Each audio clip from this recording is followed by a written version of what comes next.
Karena itu jangan coba-coba melakukan kejahatan yang bisa ditiru orang-orang setelah kita. Yang harus kita lakukan, hilangkan semua keburukan yang bisa ditiru.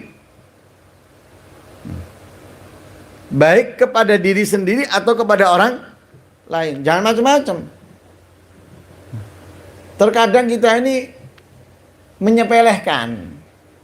Dari dosa kecil kita sepelehkan. Tapi dosa kecil yang kita lakukan ini ditiru orang. Lah karena ditiru, akhirnya apa? Menjadi besar. Apalagi bukan satu orang yang meniru. Banyak yang meniru. Oh, tambah banyak dosanya. Ini kalau kita nggak melakukannya lagi. Apalagi kalau kita masih melakukannya. Satu dosa kecil, kita melakukannya. Kalau nggak ditiru, itu kecil. Tapi kalau terus-menerus, besar. Kita anggap nggak usah terus-menerus. Sekali, tapi ditiru. Ditiru. Besar. Sama dengan kita apa? Melakukannya terus-menerus. Apalagi bukan hanya ditiru, kita pun masih melakukannya. Na'udzubillah min dzalik. Kita masih melakukannya, loh bahaya. Karena itu yang paling bagus apa? Kalau kita mati, mati juga dosa kita. Kita mati, mati pula dosa kita. Artinya apa? Dosa yang kita lakukan tidak ada yang menirunya. Ini bagus, ini baik. Daripada dosa yang kita lakukan, kita mati, tapi dosa itu masih terus berjalan. Apa? Banyak, apalagi sekarang zamannya medsos. Yang pernah upload nyaci orang, yang pernah upload memfitnah orang. Dia nggak tahu pasti kok, cuma katanya, jari ini, tapi dia ikut. Tuh. Mati, itu masih ada, masih terbaca, masih tersebar. Hati-hati, awas, bahaya itu. Sekarang kan senang nge-share, pot. Seakan-akan ghirah, kecemburuan. Kamu tahu pasti? Apakah itu benar? Masih menduga. Masih menduga. Masih menyangka. Sedangkan Allah sudah menegaskan, inna ba'dadh-dhanni itsmun. Sesungguhnya sebagian prasangka itu terkandung dalamnya dosa.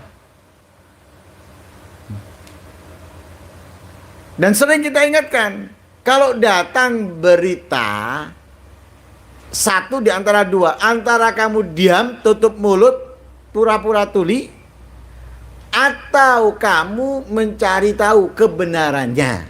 Kalau memang kamu ingin menasehati, mengingatkan. Kalau tidak, diam. Itu yang benar. Itu yang bagus. Nah, kamu nggak mau menasehati, ada apa kamu cari tahu? Kalau kamu mau menasehati, cari tahu. Cari tahu benar apa tidak. Bukan kamu kemudian nge-share. Berbagi keburukan yang kamu sudah ketahui. Tutup, nasihati orangnya individual. Bukan kemudian, oh ya bener, di-share. Yo ancene ini. Beneran seperti itu. Keliru tambahan kamu. Salah, nggak ada benernya. Nggak ada benernya, tambah salah. Kenapa? Kamu membongkar keburukan orang yang diajarkan oleh Rasulullah, kita menutupinya. Kan gitu ya.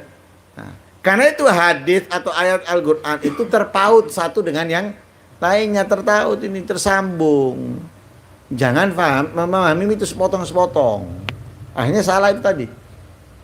Nah, tutup. Hati-hati, awas. Makanya yang bagus itu apa? Oh, perbanyak kebaikan, sebarkan kebaikan. Dengan cara apapun, dengan tulisan, dengan ucapan, dengan perbuatan, sebarkan kebaikan. Yang kecil, yang sedikit, apalagi yang besar dan banyak, sebarkan. Apalagi kalau kebaikan itu bisa kamu tanamkan, kamu tumbuhkan, kamu besarkan. Walaupun kamu mati, ada orang-orang yang melakukannya, ada orang-orang yang mengerjakan dari hasil tanaman kamu. Dari hasil sebaran kamu, kamu mendapatkan terus keuntungan, nggak rugi. Adal alal khair kafa'ile. Orang yang menunjukkan perbuatan baik, nah, dia melakukan, dia menunjukkan kepada yang lain. Dia melakukan, dia mengajak yang lain. Seperti orang yang berbuat. Ya, seperti orang yang melakukan. Tapi seperti itu kalau kita melakukan kebaikan, kemudian kita ajarkan kebaikan, kita akan mendapatkan pahalanya. Nggak, man sanna sunnatan hasanatan lahu ajruha wa ajru man amila biha ila yaumil qiyamah. Kalau kita melakukan kebaikan, kita ajak orang lain melakukan kebaikan, membuat kebaikan, kita mengajak orang lain untuk melakukannya, maka kita mendapatkan pahala dari kebaikan yang kita lakukan dan pahala dari orang yang melakukannya sampai hari kiamat. Sebaliknya, man sanna sunnatan sayyi'atan lahu wizruha wa wizru man amila biha ila yaumil qiyamah. Kalau kita melakukan keburukan, kejahatan, kemaksiatan, mengajak orang melakukannya, maka kita mendapatkan dosanya dan dosa orang yang melakukannya sampai hari kiamat.